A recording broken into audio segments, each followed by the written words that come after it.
दोस्तों, आज हम आए हैं उदयपुर से 80 किलोमीटर दूर कुंभलगढ़ फोर्ट विजिट करने के लिए। ये फोर्ट अरावली की पहाड़ियों के बीच छुपा हुआ एक खुफिया फोर्ट है। तो चलिए चलते हैं।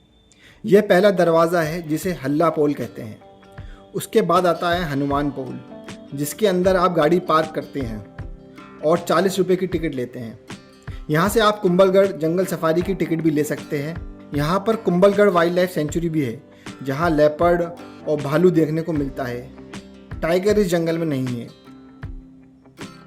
कुंभलगढ़ फोर्ट की दीवार 36 किलोमीटर लंबी है और दुनिया की दूसरी सबसे लंबी दीवार है।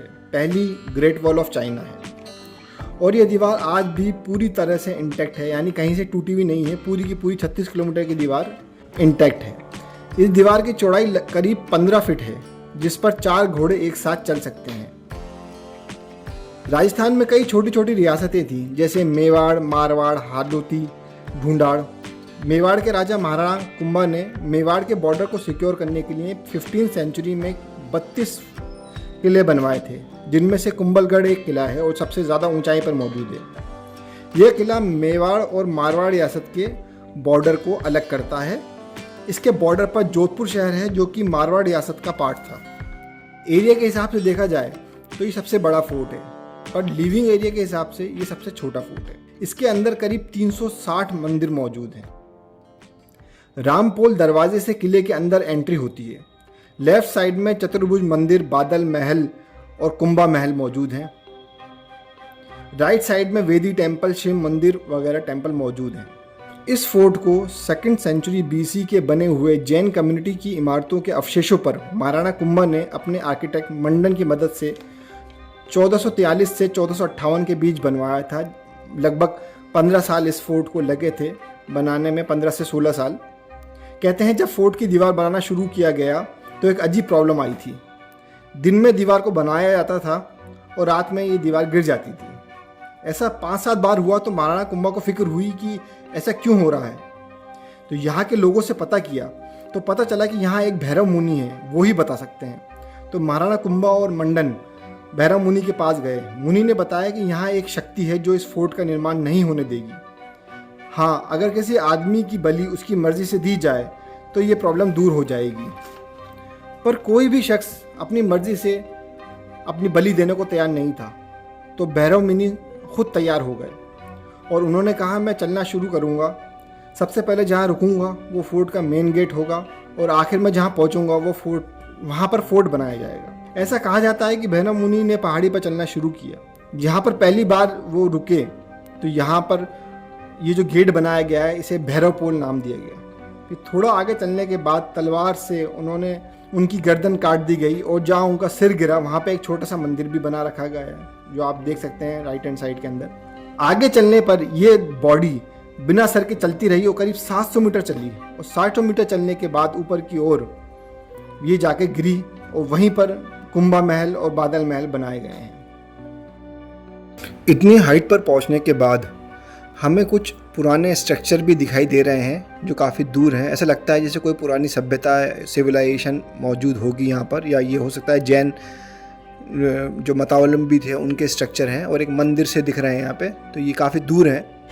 अगला ये गेट है, ये चौगान पोल है। इस गेट की खासियत भी ये है, सारे गेट की खासियत ये है कि इनके जो दरवाजे हैं उन पर बड़ी बड़ी कीलें लगी हुई हैं, ताकि इन्हें इंसान आसानी से तोड़ नहीं सकें। और इसके बाद ही हमें दिखाई देता है ये तोप खाना, जहाँ पे किसी ज़माने में तोपें रखी जाती थी।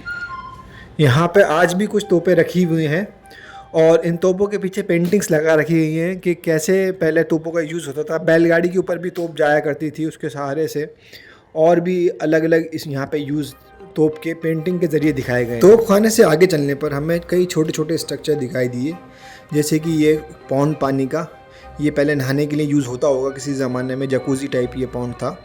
और हमें रेन वाटर हार्वेस्टिंग सिस्टम यानी बावड़ी एक दिखाई दी पुरानी, जहाँ पे इस पहाड़ पे पीने का पानी इकट्ठा किया जाता था महाराणा कुंभा के ज़माने में। आगे चल के आता है पागड़ा पोल, और पागड़ा पोल से आप सीधे पहुंच जाएंगे बादल महल। बादल महल से पहले आपको कुंभा महल भी दिखाई देगा, पर इसको हम बाद में विज़िट करेंगे। पहले हम जाएंगे बादल महल, उसके बाद नीचे आते वक्त इस कुंभा महल को देखेंगे। ये बादल महल है, जो महाराजा फतेह सिंह जी ने 19th सेंचुरी में बनवाया था। मतलब ये फोर्ट बनने के काफ़ी बाद बना। बादल महल से पहले ये जगह कटारगढ़ कहलाती थी और ये यहाँ पर सिर्फ नॉर्मल बैठक हुआ करती थी और महाराणा कुंभा जो है वो अपने कुंभा महल में रहते थे। यहाँ पर भैरव मुनि की बॉडी आकर गिरी थी, जिसके सिंबॉलिक तौर पे मंदिर बनाया गया है। इसके चौक के बीचों बीच एक मशाल कुंड हुआ करता था। महाराणा कुंभा इसमें 25 किलो कॉटन और 50 किलो घी का यूज़ करके एक बहुत बड़ी फ्लेम जलाते थे, जो 10 से 15 किलोमीटर के एरिया को रोशन कर देती थी। उस वक्त ये बादल महल की दीवार नहीं थी, तो ये फ्लेम बहुत दूर दूर तक दिखती थी। इसके अंदर कुछ कमरे बनाए गए हैं और इन कमरों में अंदर जाकर जो हवा है, जो खिड़कियां सामने देख रहे हैं आप, यहाँ से हवा बहुत ही तेज़ आती थी, क्योंकि इनके पीछे जस्ट पहाड़ी है, बिल्कुल खाई है नीचे। तो अगर आप यहाँ बैठ जाएंगे तो यहाँ से बहुत तेज़ हवा आएगी। और इस कमरे की दीवार पर अलग अलग हाथियों की फ़ोटो बने हुए थे कि यहाँ पे हाथी कैसा लग रहा है, जिससे बहुत ज़्यादा इंपॉर्टेंस है, क्योंकि हाथी को अलग अलग जानवरों से युद्ध करते हुए दिखाया गया है इसमें। तो ये पेंटिंग फतेह सिंह जी के टाइम में बनाई गई थी। एक यूनिक यहाँ पे लॉक भी सिस्टम भी है, जैसे अभी ताला देख रहे हैं लोहे का, ये यूनिक लॉक सिस्टम मैंने कहीं नहीं देखा। ये देखिए। अब हम चलते हैं ऊपर की तरफ, छत पर। ये फोर्ट राजस्थान का हाईएस्ट फोर्ट है, जो करीब 3600 फीट की अबव सी लेवल ऊंचाई पर मौजूद है। यहाँ पर हवा बहुत ही तेज़ चलती है और अगर आंधी आ जाए तो पतले दुबले लोग तो इस छत पर खड़े नहीं रह सकते। इसको बादल महल इसलिए भी कहा जाता है क्योंकि मानसून में बादलों से ये फोर्ट घिर जाता है और बादल इसके नीचे रहते हैं। अरावली की श्रृंखला यहाँ से दिखाई नहीं देती है, चारों तरफ बादल ही बादल दिखाई देते हैं। इस फोर्ट के चारों तरफ कुंभलगढ़ वाइल्ड लाइफ सेंचुरी है, जो राजस्थान के 3 डिस्ट्रिक्ट में फैली हुई है, उदयपुर, राजसमंद और पाली। इसकी जो वाइल्ड लाइफ सफारी है वो करीब 2.5 घंटे की सफारी होती है। अगर आप फोर्ट विजिट करने आते हैं तो आप वाइल्ड लाइफ सफारी का मज़ा भी ले सकते हैं। इस सफारी की टिकट जो है वो करीब 2,500 से 3,000 रुपये में एक पूरी जिप्सी बुक हो जाती है। यहाँ पर महाराणा प्रताप की जन्मस्थली भी है। देखिए ये जो दिखाई जा रही है, ये महाराणा प्रताप का यहाँ पे जन्म हुआ था। इनको लेके भी 2-4 बातें हैं कि यहाँ पे जन्म हुआ था कुंभलगढ़ फोर्ट में। जो कर्नल जेम्स टॉड जो लेखक थे उन्होंने ये बात बताई है। और एक बात के अनुसार महाराणा प्रताप का जन्म पाली डिस्ट्रिक्ट में हुआ था राजस्थान की। देखिए ये वॉल है पूरी 36 किलोमीटर की, जो छत से दिखाई दे रही है इस बादल महल की, और ये काफ़ी बड़ा एरिया कवर करती है। सामने अरावली की पर्वतमाला है जो इस किले को चारों तरफ से घेरती है। ये जो पूरा सेक्शन आप देख रहे हैं ये कुंभा महल है। ये लिविंग सेक्शन हुआ करता था, जो ज़्यादा बड़ा नहीं था, क्योंकि महाराणा कुंभा कभी कभार ही यहाँ पर रहने आते थे। और इस जगह पे पहुँचते ही हमें थोड़ी हॉन्टेड सी वाइब्स आई, क्योंकि ये बहुत ही ज़्यादा खंडर था और यहाँ पर चमगादड़ों की आवाज़ें आई थी। अजीब सी स्मेल इस जगह पे मौजूद थी। खैर अपने आखिरी दिनों में वो महाराणा कुंभा यहाँ पर रहने लगे थे और महाराणा कुंभा शास्त्रीय संगीत का बड़ा शौक रखते थे और ख़ुद वीणा के बहुत अच्छे वादक थे और कविताएं भी लिखते थे। तो ये सारी चीज़ें वो अपने आखिरी दिनों में यहाँ किया करते थे। पर उनका बड़ा बेटा उदयकरण, जिसे उदा कहा जाता है, उसे राजगद्दी का लालच हुआ। उसने सोचा कि ये तो अजय हैं, तो इनकी मौत कब होगी, तो मैं कब राजा बनूंगा। तो वो इसी लालच में रहा और गद्दी की लालच में आकर उसने इस कुंभा महल से 2 किलोमीटर दूर मौजूद मामा देव जी के मंदिर के अंदर अपने पिता की तलवार से जान ले ली। हालांकि वो भी राजा नहीं बन पाया। उसकी जगह महाराणा कुंभा का छोटा बेटा रायमल यानी राणा सांगा राजा बना। कुंभा महल से वापस नीचे जाते वक्त हमें एक बूढ़ी माताजी मिली। उन्होंने बताया कि वो 70 साल से इतनी ऊंचाई पे डेली चढ़ के आती हैं और यहाँ पे एक अखंड जोत है जिसको वो जलाती हैं और राजा की कुल देवी को मानती हैं। राजा की कुल देवी, राजा जी कुल देवी आदेश होता तो राजा युद्ध में निकलते। कुल देवी का नाम क्या है? नौ दुर्गा चामुंडा। अच्छा। नीचे आने के बाद इस रामपोल गेट पर कई रेस्टोरेंट्स बने हुए हैं जहाँ पे आप रिफ़्रेश हो सकते हैं, रिफ़्रेशमेंट ले सकते हैं। इतनी हाइट पर चढ़ने के बाद आपको प्यास तो ज़रूर लगेगी, तो यहाँ पानी भी पी सकते हैं। इसके अलावा आप खाना भी खा सकते हैं, मैगी खाना चाहें तो मैगी खा सकते हैं और अपने लिए कुछ सोवेनियर भी शॉपिंग यहाँ पे की जा सकती है।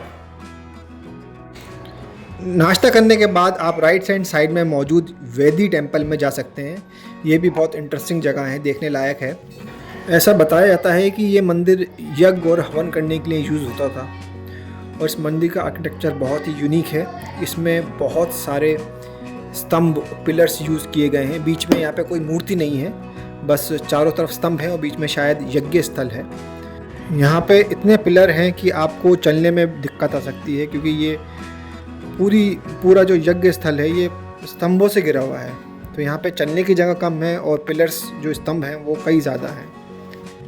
इसके पास में एक और मंदिर है जिसमें 3 मंदिर को कंबाइन करके ये सिंगल मंदिर बनाया गया है। और इसके अंदर ये जब हम गए तो ख़ास बात ये थी कि चिड़ियाएँ इस मंदिर के अंदर आती थी और छत को छू के वापस चली आती थी। तो एक्चुअली यहाँ पर जो चिड़ियाएँ थी उन्होंने अपने घोंसले बना रखे थे। तो देखिए चिड़िया आएंगी और रूफ़ को टच करके वापस लौटे जा रही हैं। ऐसा लग रहा है बस जाके चेक करके वापस लौट के आती हैं। देखिए ये चिड़िया आई और ये चली गई। तो ये इस तरह का इसका अंदर से डोम का स्ट्रक्चर है जो काफ़ी खूबसूरत बना हुआ है। फिलहाल अभी यह चिड़ियाओं का घर है। वैदी टेम्पल के पीछे एक महादेव का टेम्पल भी है जिसमें 4.5 फुट का शिवलिंग है और महाराणा कुंभा जिनकी हाइट 8.5 फुट थी वो इस पर बैठ के जल चढ़ाया करते थे। कुंभलगढ़ फोर्ट घूमने का बेस्ट टाइम मानसून का है। आप जुलाई टू अक्टूबर यहाँ आएँ और ये बहुत ही इंटरेस्टिंग फोर्ट है।